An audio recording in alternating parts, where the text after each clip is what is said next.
Betapa banyaknya lawanku, mereka bangkit menyerangku. Banyak orang berkata tak ada pertolongan. Tuhan, tolonglah anakmu. Tuhan, Engkaulah perisai yang melindungi aku. Ku tak takut kepada lawanku. Engkaulah kemuliaanku yang mengangkat hidupku. Bangkitlah dan tolonglah aku.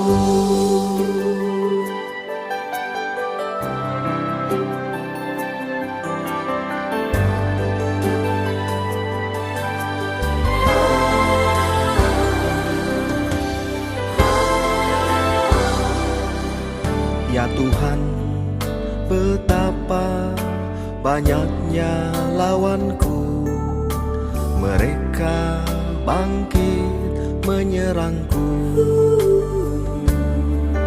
Banyak orang berkata tak ada pertolongan. Tuhan, tolonglah anakmu. Tuhan, Engkaulah perisai yang melindungi aku. Ku tak takut kepada lawanku. Engkaulah kemuliaanku yang mengangkat hidupku. Bangkitlah dan tolonglah aku. Tuhan, Engkaulah perisai yang melindungi aku. Ku tak takut kepada lawanku. Engkaulah kemuliaanku yang mengangkat hidupku. Bangkitlah dan tolonglah aku.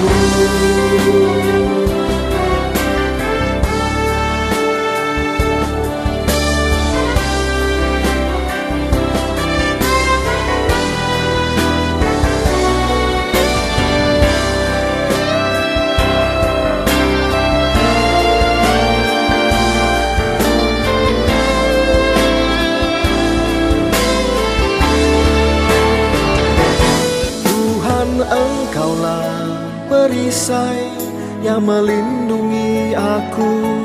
Ku tak takut kepada lawanku. Engkaulah kemuliaanku yang mengangkat hidupku. Bangkitlah dan tolonglah aku. Tuhan, Engkaulah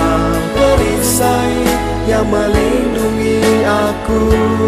Ku tak takut kepada lawanku. Engkaulah kemuliaanku yang mengangkat hidupku.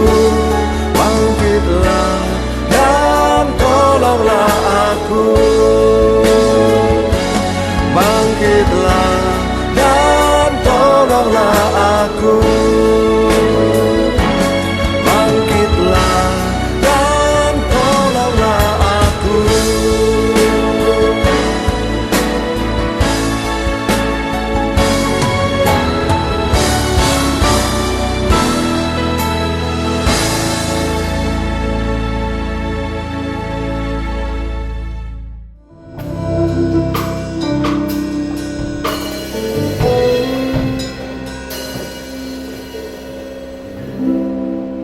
Shalom Bapak Ibu Saudara. Ada sukacita pagi hari ini? Coba tolong lambaikan tanganmu yang bersukacita pagi hari ini. Berikan sorak-sorai kemuliaan yang paling meriah buat Allah kita. Haleluya. Saya percaya saudara yang hadir pada pagi hari ini adalah pribadi-pribadi yang mengasihi Tuhan. Amin. Amin. Mari kita tundukkan kepala kita. Terima kasih Tuhan Yesus. Terima kasih untuk kehadiran-Mu pagi hari ini Tuhan.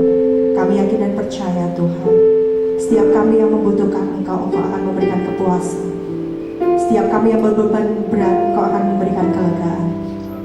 Kami yang mempunyai pergumulan, Engkau akan memberikan jalan keluar. Pagi hari ini adalah pagi yang luar biasa, Tuhan. Kami mau bertemu dengan Engkau secara pribadi. Kami mau menikmati kasih-Mu lebih lagi, Tuhan. Curahkanlah berkat-Mu pagi hari ini atas setiap kami. Biar kami yang rindu menikmati kasih-Mu lebih lagi, dapat merasakan kebaikan-Mu lebih lagi di dalam kehidupan kami. Terima kasih Bapa Surga. Terima kasih Tuhan Yesus. Kami sungguh sangat mengasihi Engkau, Bapa yang kami kenal, di dalam nama Tuhan Yesus Kristus. Haleluya. Amin.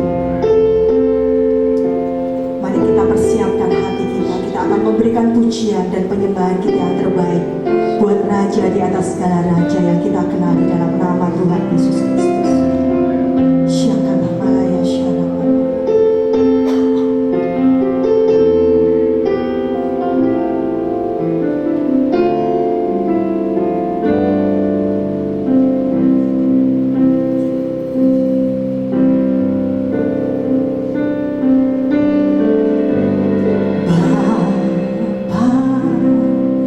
Kau setia, Bapa, Kau mulia, tenanglah jiwaku, aman bersamamu. Lebih dari harta, Kaulah segalanya. Tenanglah jiwaku dalam hadirat-Mu. Tunjukkan kasih setiamu, Kau menyediakan yang ku perlu. Kau setia, Kau mulia, dulu, sekarang, dan selamanya. Tunjukkan kasih setiamu, Kau menyediakan yang ku perlu. Kau setia, Kau mulia, Bapa, Kau setia. Mari kita nyatakan pernyataan iman kita di hadapan. Kau setia,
sungguh sangat terpesona akan semua kebaikan-Mu Tuhan.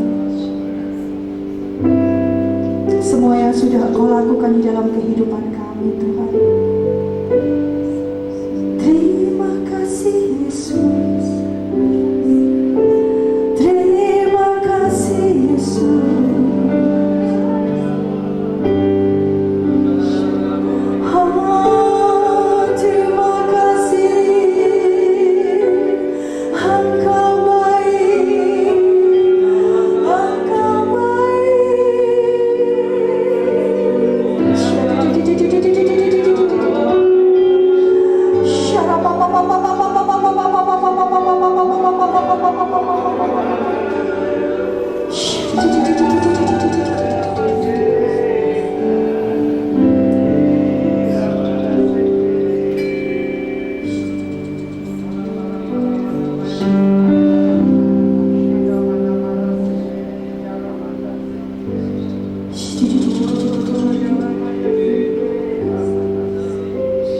Kami tidak dapat menemukan kasih lain di dunia ini Tuhan, yang dapat melebihi kasih-Mu pada setiap kami, bahkan pengorbanan-Mu bagi setiap kami Tuhan. Sungguh karya yang luar biasa.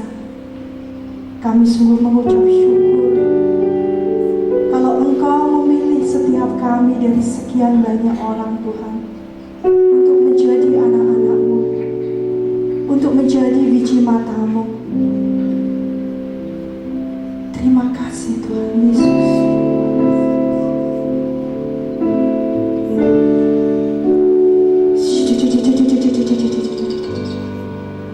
Mari perlahan-lahan saya undang untuk bangkit berdiri. Kita akan meresponi kasih Tuhan yang luar biasa yang Tuhan curahkan bagi setiap saudara dan saya.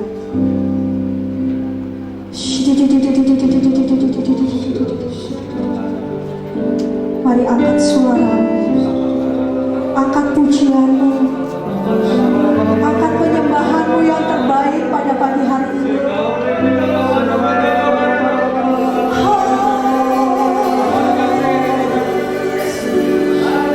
Inilah kami anak-anak-Mu yang mengasihi Engkau Tuhan. Inilah biji mata-Mu yang Engkau kasihi Tuhan. Inilah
Mari kita satukan hati di dalam doa.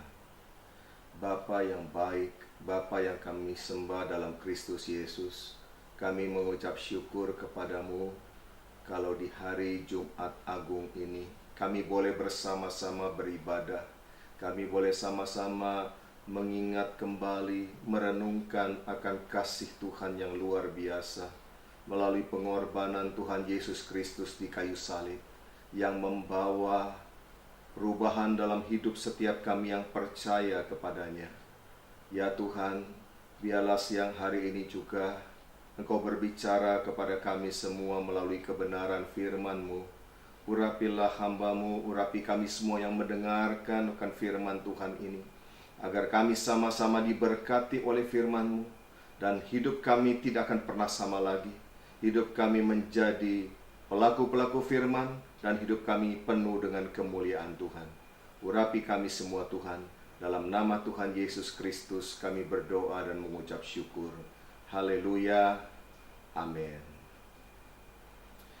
Shalom saudara-saudaraku yang dikasihi oleh Tuhan Yesus Kristus. Sungguh kita merasakan hadirat Tuhan melalui penyembahan, pujian yang kita naikkan di hari yang spesial ini, yaitu di hari Jumat Agung. Kita sama-sama memperingati, mengingat akan korban Kristus. Dan teristimewa di tahun 2020 ini, tanggal 10 April 2020, kita memperingati Jumat Agung tidak seperti biasanya. Kita hari-hari ini akan memperingati, merenungkan kebaikan Tuhan di tempat kita masing-masing, di rumah saudara masing-masing. Karena biasanya kan kita berkumpul, tetapi oleh karena hari-hari ini kita sedang menghadapi wabah daripada virus corona, kita semua ada di tempat kita masing-masing untuk menjaga dan memutus rantai penularan daripada virus ini. Nah, hari ini saudara, mari kita akan merenungkan kebenaran firman Tuhan yang berkaitan dengan korban Kristus Yesus bagi saudara dan saya. Saya seringkali ditanya orang begini, mengapa Tuhan Yesus itu disalibkan? Kira-kira saudara pernah nggak ditanya juga seperti itu? Kenapa Yesus Kristus, Tuhan kita, disalibkan? Saya selalu menjawabnya begini, karena semua itu memang sudah direncanakan. Lalu dikejar lagi dengan pertanyaan, siapa yang merencanakan? Nah, yang merencanakan ini sebenarnya ada dua pihak. Yang pertama jelas, itu rencana Allah Bapa untuk menyelamatkan umat manusia. Jelas Tuhan yang merencanakan. Tapi jangan lupa, yang kedua juga ada yang merencanakan loh, yaitu ahli-ahli Taurat, para pemimpin-pemimpin orang Yahudi, dan tentu saja melibatkan seorang yang bernama Yudas di situ ikut merencanakan. Kalau saudara baca kitab Injil, saudara akan dapati mereka mengadakan permufakatan. Artinya apa? Merencanakan, kan? Mereka merencanakan, Allah pun sudah punya rencana.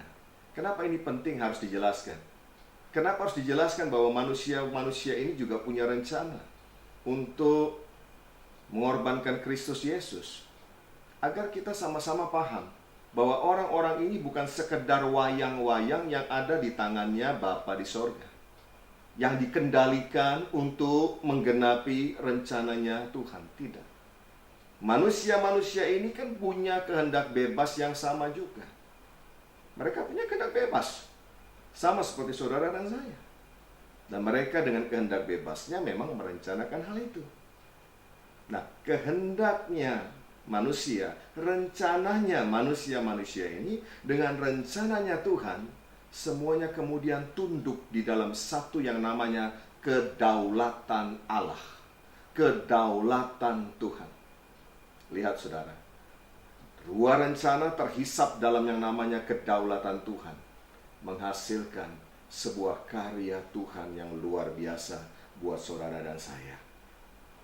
Kristus Yesus, anak domba Allah yang tidak bercacat celah, dia harus menanggung dosa seisi dunia, disalibkan, mati buat saudara dan saya. menanggung hukuman yang seharusnya saudara dan saya tanggung. Tetapi Yesus Kristus menanggungnya buat saudara dan saya. Dan kita yang percaya kepadanya, kita tidak lagi berada di bawah hukuman itu. Saudara dan saya dimerdekakan. Karena itu hiduplah sebagai orang-orang yang sudah dimerdekakan. Hiduplah sebagai orang-orang yang sudah dibenarkan oleh korban itu.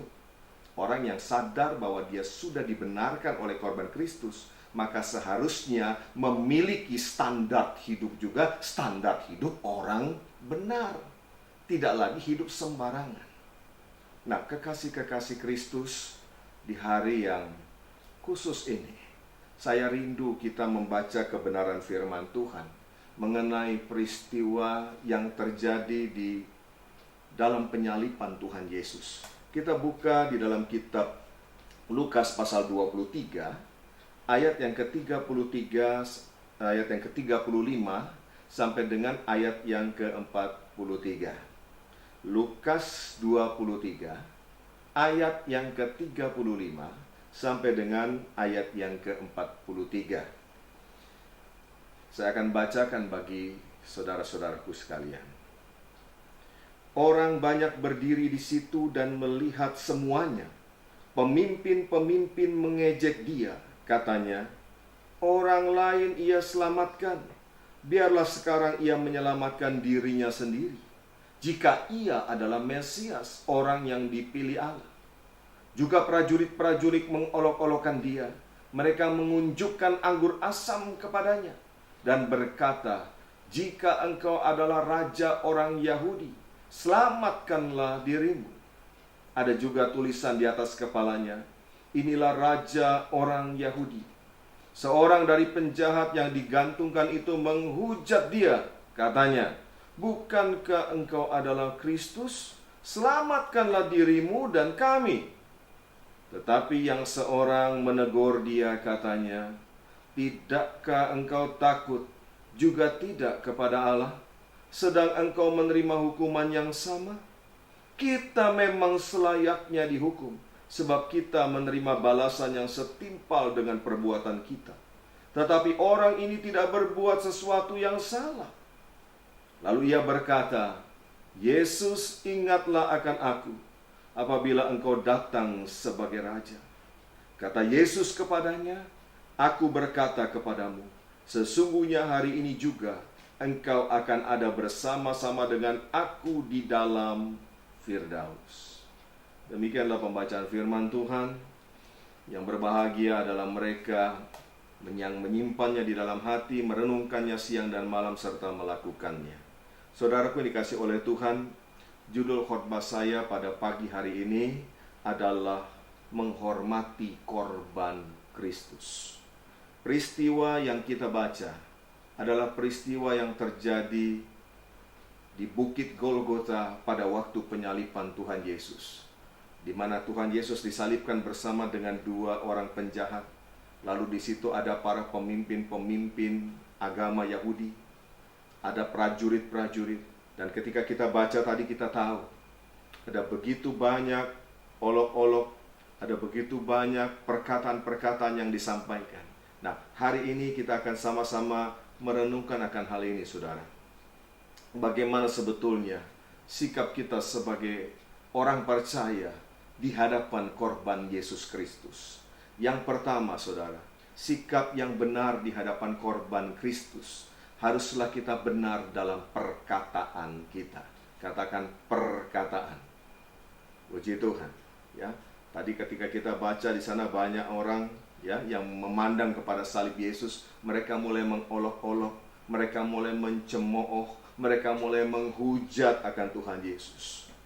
Kita sebagai anak-anak Tuhan yang mengerti betul arti pengorbanan daripada Yesus Kristus, mari kita jangan termasuk orang-orang yang mencemooh, orang-orang yang menganggap enteng pengorbanan daripada Tuhan Yesus Kristus.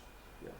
Jangan hanya karena ada sedikit persoalan, masalah dalam hidup saudara, hanya karena Tuhan belum menjawab akan doa saudara pada hari ini, lalu saudara mulai berkata, di mana pembelaan Tuhan buat kita? Di mana penyertaannya yang ajaib? Sudahlah, tidak usah Tuhan-Tuhanan lagi, tidak usah gereja-gerejaan lagi. Saya mau katakan, saudara yang kasih oleh Tuhan, jaga perkataan kita. Kalau kita menghormati korban Kristus bagi saudara dan saya, dia mati buat kita. Kita tidak akan sembarangan sembrono dalam berkata-kata. Kita percaya bahwa di dalam segala perkara apapun yang terjadi dalam hidup kita, di situ ada karya Allah. Di situ ada karya Tuhan. Alkitab berkata, Allah turut bekerja. Artinya dalam segala perkara, Allah turut bekerja. Untuk apa? Mendatangkan kebaikan buat saudara dan saya. Yang mengerti katakan amin. Yang mengerti tepuk tangan dulu meriah bagi Allah kita. Allah tidak akan pernah merancangkan sesuatu yang buruk atas kita. Firman-Nya berkata, aku sendiri tahu rancangan-rancangan apa yang ada padaku mengenai kamu. Bukan rancangan kecelakaan, tetapi rancangan damai sejahtera untuk memberikan kepadamu hari depan yang penuh pengharapan. Di hadapan korban Yesus Kristus, mari kita menyadari betul, Dia yang sudah begitu baik bagi kita. Kalaupun hari-hari ini ada tantangan masalah yang sedang kita hadapi, mari tetap benar dalam perkataan kita. Amin. Yang kedua, bagaimana kita memiliki sikap yang benar di hadapan Tuhan? Yaitu milikilah sikap takut kepada Tuhan. Fear God. Takut akan Tuhan. Orang yang takut akan Tuhan itu berbicara orang yang menyembah Tuhan. Kalau kita lihat tadi di sana, seorang dari penjahat yang digantung di salib berkata begini, bukankah engkau adalah Kristus? Selamatkanlah dirimu dan kami. Tetapi yang seorang menegur dia katanya, tidakkah engkau takut juga tidak kepada Allah, sedang engkau menerima hukuman yang sama? Don't you fear God? Tidakkah engkau takut kepada Allah? Bapak Ibu dikasih oleh Tuhan, dua penjahat, yang satu menyadari betul dia sedang berhadapan dengan siapa.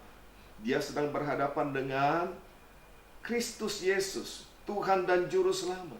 Itulah sebabnya dia memiliki sikap hati yang takut. Dia kasih tahu sama penjahat yang satu lagi, tidakkah kamu takut kepada Tuhan? Itu menunjukkan apa? Dia sendiri takut kepada Tuhan. Dia sendiri menyembah Tuhan. Dikasih oleh Tuhan di dalam kehidupan kita hari lepas hari, dialah sikap takut kepada Tuhan. Sikap menyembah Tuhan itu menguasai seluruh perilaku, perkataan, perbuatan kita. Dalam segala hal, takutlah kepada Tuhan. Itu sikap yang kedua. Sikap yang ketiga, sebagai orang-orang yang sudah ditebus oleh korban Kristus, bagaimana sikap yang benar di hadapan korban Kristus? Yaitu jujur, mengaku salah. Ya. Seorang penjahat berkata begini, kita memang selayaknya dihukum, sebab kita menerima balasan yang setimpal dengan perbuatan kita. Tetapi orang ini tidak berbuat sesuatu yang salah. Saudaraku dikasih oleh Tuhan, satu penjahat itu dia mengakui betul hidupnya itu salah, perbuatannya salah, dia layak untuk mengalami hukuman ini. Dan dia datang kepada Tuhan untuk minta belas kasihan daripada Allah. Dia jujur. Sementara yang satu menganggap diri benar. Ini dia saudara, kecenderungan manusia kan seringkali seperti itu. Sudah salah, tapi selalu membenarkan diri, ya. Mencari pembenaran-pembenaran, membuat berbagai macam alasan. Supaya apa? Supaya orang lain yakin bahwa dia benar.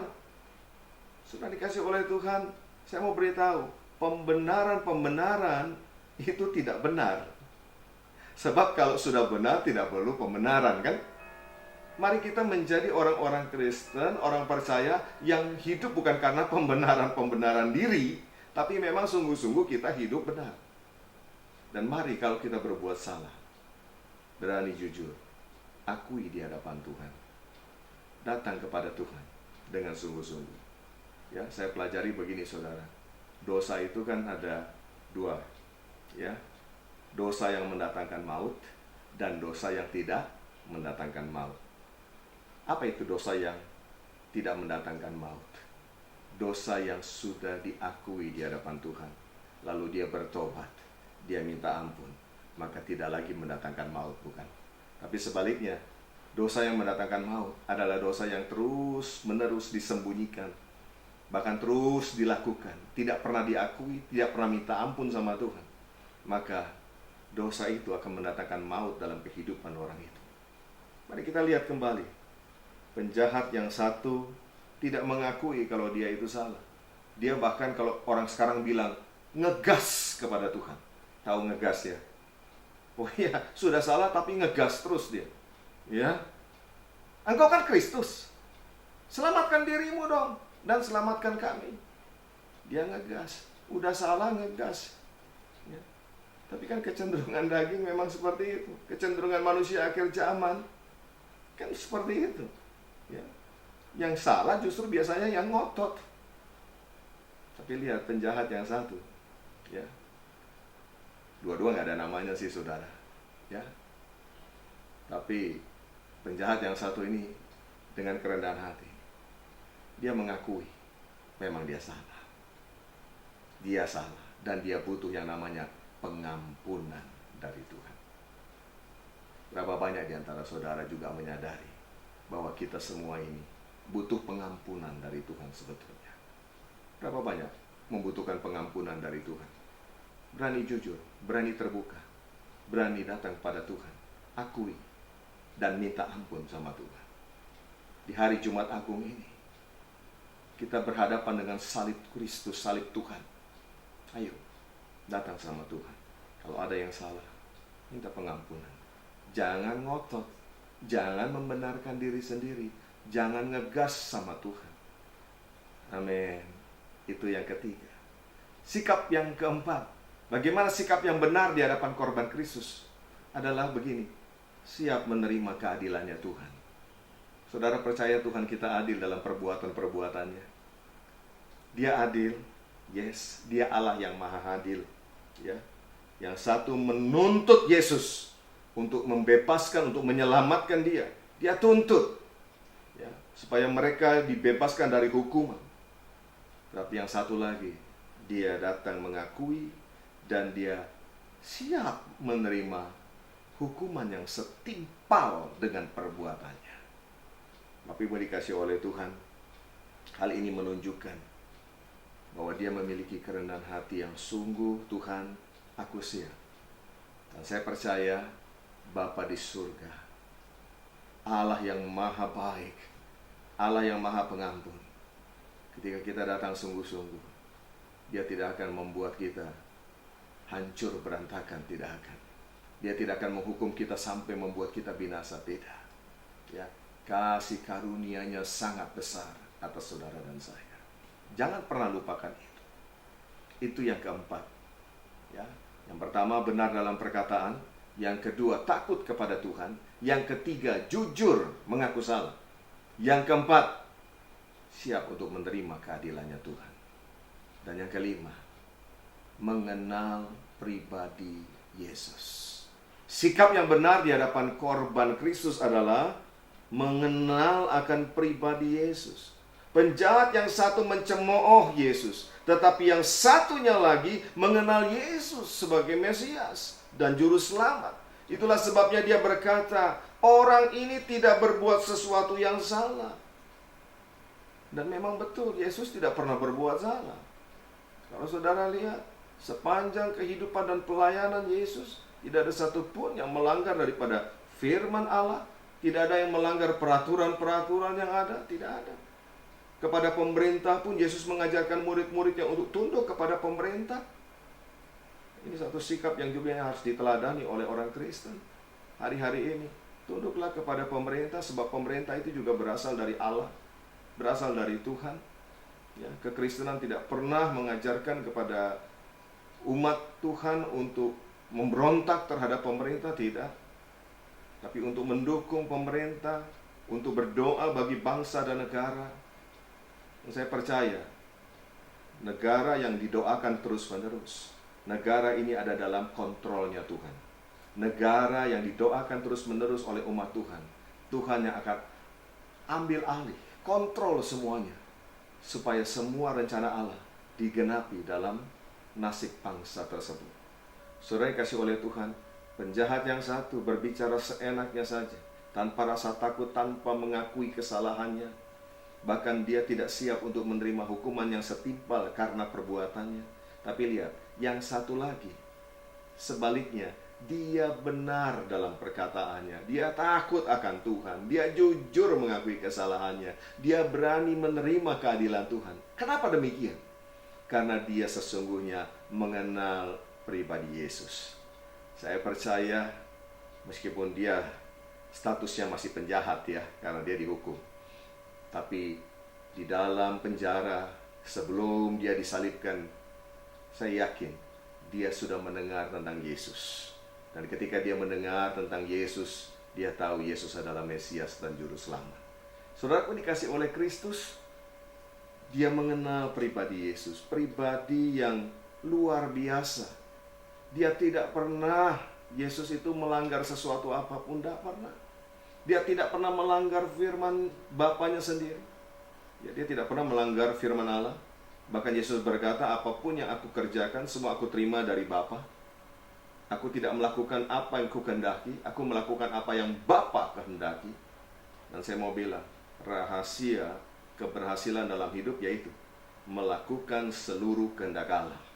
Ya, bahkan saya punya definisi tentang sukses dalam hidup. Itu bukan berbicara tentang berapa banyak deposito kita, berapa banyak harta yang kita miliki, bukan. Sukses dalam hidup adalah ketika kita menggenapi setiap kehendak Bapa. Itu sukses. Karena bukan hanya sukses di bumi, tapi itu juga sukses sampai kekekalan. Saudara dikasih oleh Tuhan, penjahat ini dia mengenal Yesus. Dia bahkan berkata, orang ini tidak pernah berbuat salah sedikit pun. Beda dengan kita. Kita ini memang banyak salah kan, kita penjahat. Tapi orang ini tidak pernah berbuat sesuatu yang salah. Artinya apa? Dia tahu betul, dia kenal Yesus. Ya. Bahkan Yesus juga mengajarkan kepada murid-muridnya kan, untuk selalu tunduk taat kepada pemerintah. Dia mengajarkan untuk membayar pajak yang menjadi bagiannya kaisar. Berikan. Nah, ini juga seharusnya menjadi teladan buat kita semua sebagai orang-orang percaya yang sudah dibenarkan oleh korban Kristus. Ya, mari tetap belajar untuk tunduk kepada pemerintah, karena pemerintah itu berasal dari Allah. Tidak ada pemerintahan yang tidak berasal dari Tuhan. Ya, dukung pemerintah kita, doakan siang dan malam para pemimpin-pemimpin kita, supaya mereka dapat hikmat pewahyuan dari Tuhan, supaya mereka bisa memimpin bangsa ini dengan baik. Saya percaya begini saudara, kalau negara itu didoakan terus-menerus oleh anak-anak Tuhan, ya, saya percaya negara itu ada dalam kontrolnya Tuhan, dan semua rencana Allah yang terbaik pasti digenapi. Saya percaya, kita terus berdoa, Indonesia penuh kemuliaan Tuhan. Indonesia akan keluar dari wabah ini. Indonesia akan menjadi bangsa yang besar, jadi bangsa yang maju, menjadi bangsa yang takut kepada Allah, bangsa yang mengenal Yesus sebagai Tuhan dan Juru Selamat. Amin. Itu yang kelima. Yang keenam, bagaimana sikap yang benar di hadapan korban Kristus, yaitu mengaku Yesus sebagai Raja. Coba kita lihat kembali pembacaan tadi dalam ayat yang ke-42. Lalu ia berkata, Yesus, ingatlah akan aku apabila engkau datang sebagai Raja. Luar biasa. Menurut saya, ini adalah sebuah statement yang menyatakan iman yang luar biasa. Penjahat ini bahkan berkata, Yesus, ingat aku waktu engkau datang sebagai Raja. Artinya apa? Di dalam hatinya, dia meyakini betul dia sedang berhadapan dengan siapa? Ya, dengan pribadi yang sesungguhnya adalah Raja di atas segala raja.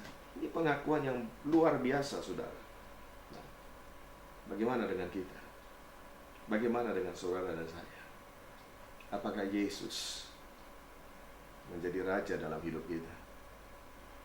Atau sebaliknya, dalam hidup ini kita masih jadi raja-raja kecil. Ya, kalau kita mengakui Yesus sebagai raja, harusnya kita menghormati dia dan kita minta supaya seluruh rencana, kehendaknya, keinginannya itu terjadi dalam diri kita. Bukan kita yang atur-atur Tuhan. Ya, seringkali kan orang Kristen kan sikapnya seperti itu. Ya, inginnya Tuhan itu diatur. Ya, karena mungkin dia berpikir dia bisa merencanakan dengan baik segala sesuatu. Terbalik, saudara. Yesus itu Tuhan, Yesus itu Raja. Amin.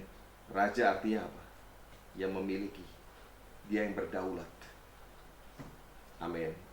Ya. Atas kehidupan saudara dan saya. Jadi bagaimana sikap yang benar kita di hadapan korban Kristus? Aku Yesus sebagai Raja. Yang terakhir, yang ketujuh, sikap yang benar di hadapan korban Kristus adalah memohon kepada Yesus.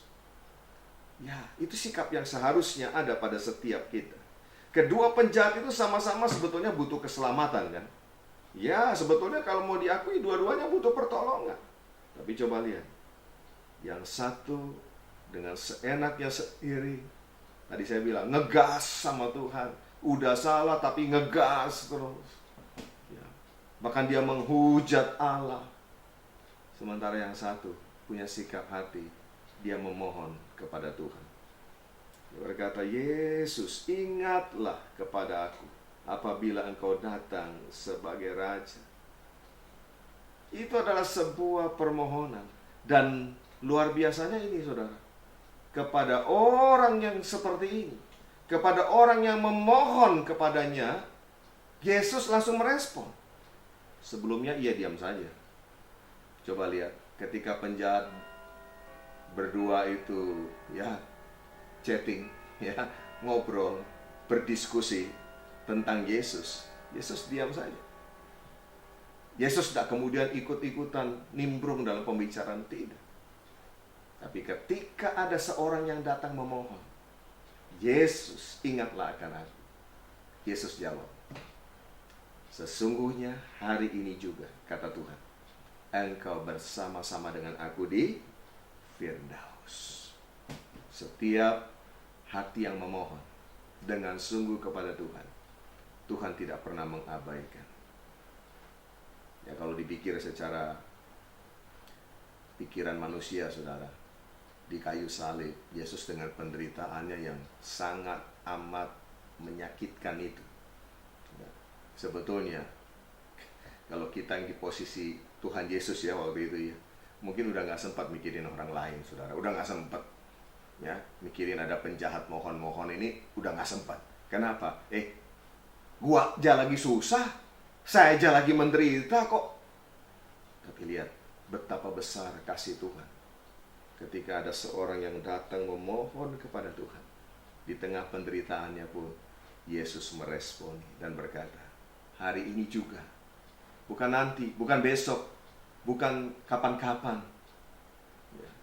Tapi Tuhan bilang apa? Hari ini juga engkau bersama aku di Firdaus. Wow. Saya melihat, saudara, kepada orang yang memohon dengan sungguh, Tuhan itu selalu memberi respon yang luar biasa.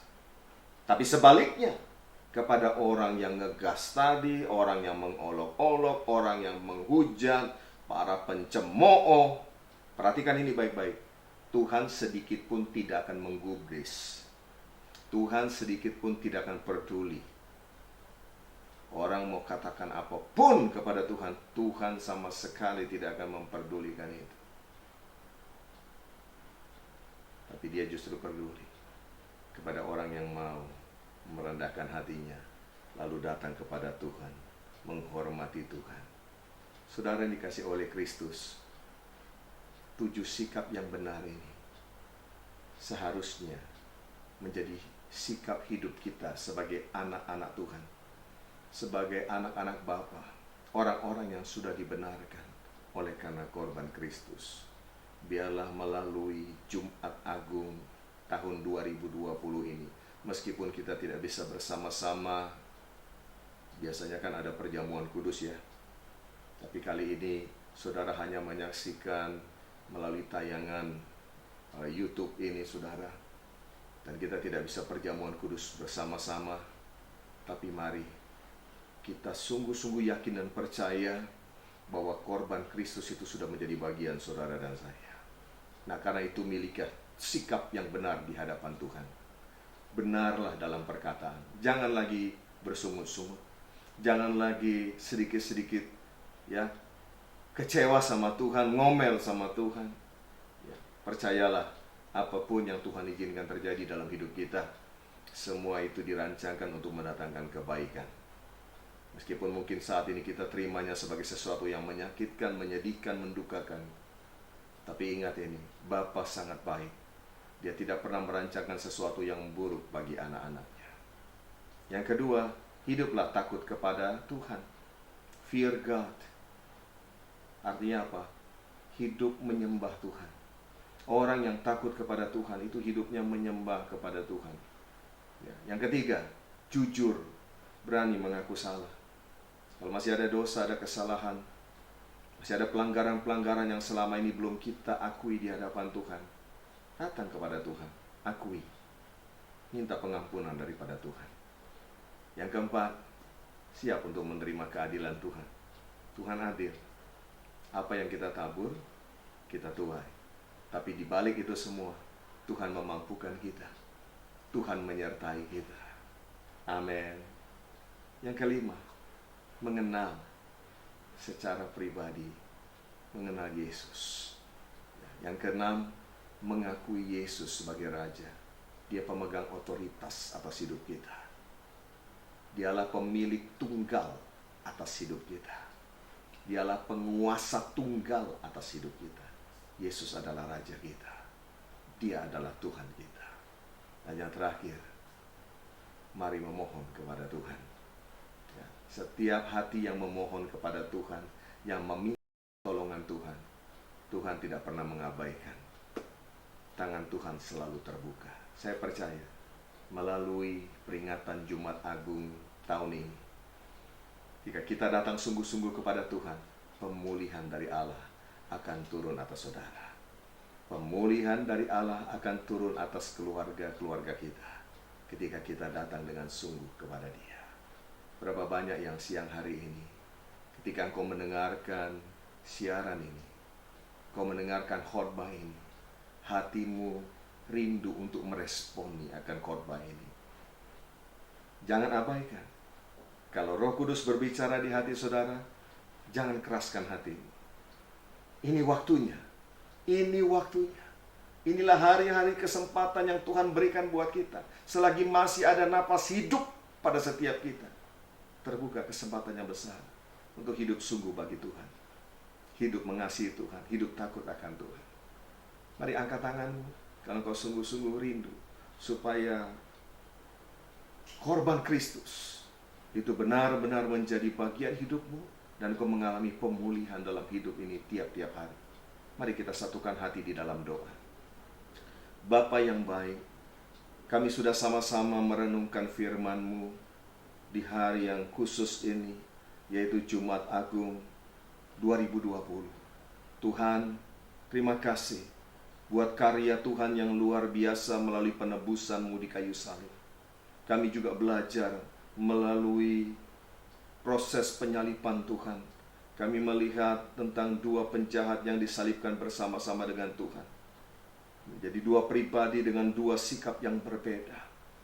Dan kami mau belajar Tuhan, menjadi anak-anak Tuhan yang memiliki sikap yang benar di hadapan Tuhan, di hadapan korban Kristus. Benar di dalam perkataan-perkataan kami.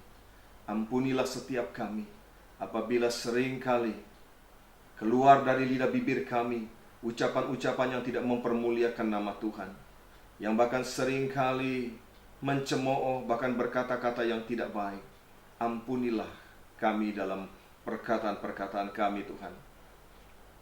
Dan kami juga mau Tuhan untuk senantiasa hidup takut kepada Tuhan, menyembah Tuhan, jujur mengakui kesalahan-kesalahan kami di hadapan Tuhan, dan siap untuk menerima keadilannya Tuhan. Karena kami tahu Engkau Allah yang setia, Engkau Bapa yang baik, Engkau pasti juga akan menyertai setiap kami.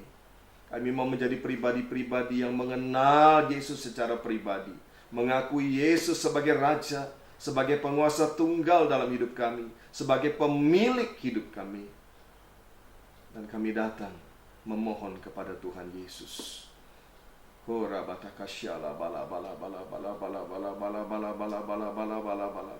Ya Bapa, Engkau melihat kesungguhan hati daripada setiap anak-anak-Mu, dimanapun mereka berada saat ini Tuhan. Biarlah Engkau menjamah dan mengurapi setiap mereka ya Tuhan. Yang lemah, mari Tuhan, Engkau sendiri yang beri kekuatan kepada mereka. Yang sedang dalam keadaan berduka juga Tuhan, Engkau memberi penghiburan atas mereka. Hari ini mereka yang mau sungguh-sungguh datang dengan pertobatan yang penuh kepada Tuhan, biarlah hari ini Tuhan Engkau memeluk mereka dimanapun mereka berada saat ini Tuhan. Yes Lord, Engkau selalu memperdulikan setiap orang yang datang sungguh-sungguh kepadamu Tuhan, yang memohon pengampunan kepadamu Tuhan. Ora batakaya ralabalaba. Mari Roh Kudus, mari Tuhan Engkau jamah para pemirsa, para anak-anak-Mu yang sama-sama menonton video khotbah ini Tuhan. Engkau jamah mereka, pulihkan keadaan mereka dimanapun mereka berada. Mereka dengan keluarga mereka, biarlah Tuhan pulihkan hari-hari ini dalam nama Yesus. Terima kasih Bapa di surga. Bapa, secara khusus hamba-Mu sebagai gembala jemaat berdoa bagi sidang jemaat-Mu, bagi anak-anak-Mu sekalian Tuhan. Peliharakan mereka di masa-masa yang sukar ini, di masa-masa yang sukar, yang sulit ini Tuhan. Engkau tetap memelihara mereka, sebab mereka adalah domba-domba-Mu Tuhan Yesus. Engkau adalah gembala agung bagi kami semua. Engkau yang menjaga, Engkau yang membela, Engkau sendiri yang memproteksi setiap anak-anak-Mu ini Bapa. Terima kasih Tuhan. Kami percaya Tuhan, dalam waktu yang tidak lama lagi Tuhan, kami akan dapat berkumpul kembali untuk sama-sama kami mengadakan ibadah-ibadah raya bersama-sama lagi. Terima kasih Bapa. Dan di siang hari ini kami juga mau berdoa untuk bangsa dan negara kami, untuk pemimpin-pemimpin kami, mulai dari Bapak Presiden, Bapak Wakil Presiden, para menteri dan jajaran-jajaran, para gubernur, dan semua aparatur negara Tuhan. Biarlah Tuhan sendiri mengurapi mereka, menolong mereka dalam mereka menjalankan pemerintahan ini. Dan kami percaya Tuhan, Indonesia akan penuh dengan kemuliaan Tuhan. Indonesia akan keluar dari krisis, Indonesia akan keluar dari wabah ini, bukan karena kuat dan gagah manusia, tetapi karena pertolongan daripada Tuhan. Terima kasih Bapa yang baik. Terima kasih buat ibadah siang hari ini, ibadah Jumat Agung yang spesial ini Tuhan. Terima kasih Bapa di surga. Kekasih-kekasih Tuhan Yesus Kristus, mari sekarang kita angkat kedua tangan kita di hadapan Tuhan. Arahkanlah hatimu kepada Bapa di surga, sumber segala berkat. Dan terimalah berkat yang berlimpah-limpah di dalam nama Bapa, Anak, dan Roh Kudus, yaitu Tuhan Yesus Kristus, yang menyertai dan memberkati, memulihkan dan mengangkat kita semua, mulai saat ini sampai Maranatha, bahkan sampai selama-lamanya. Yang percaya sudah terima berkat Tuhan sama-sama berkata, amin.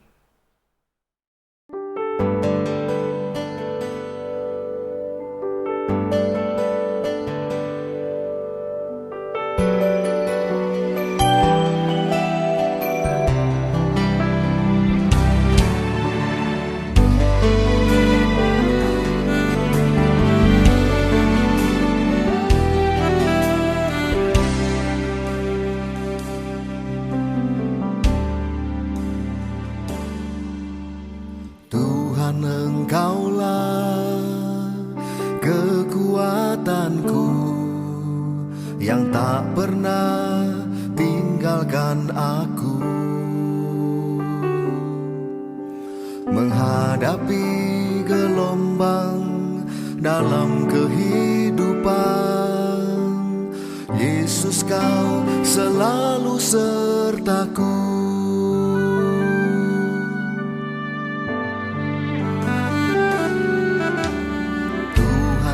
Engkaulah kekuatan pernah tinggalkan aku. Menghadapi gelombang dalam kehidupan, Yesus kau selalu sertaku. Aku percaya, ku percaya, Yesus kau penolongku. Aku percaya, ku percaya, kau pulihkan hidupku.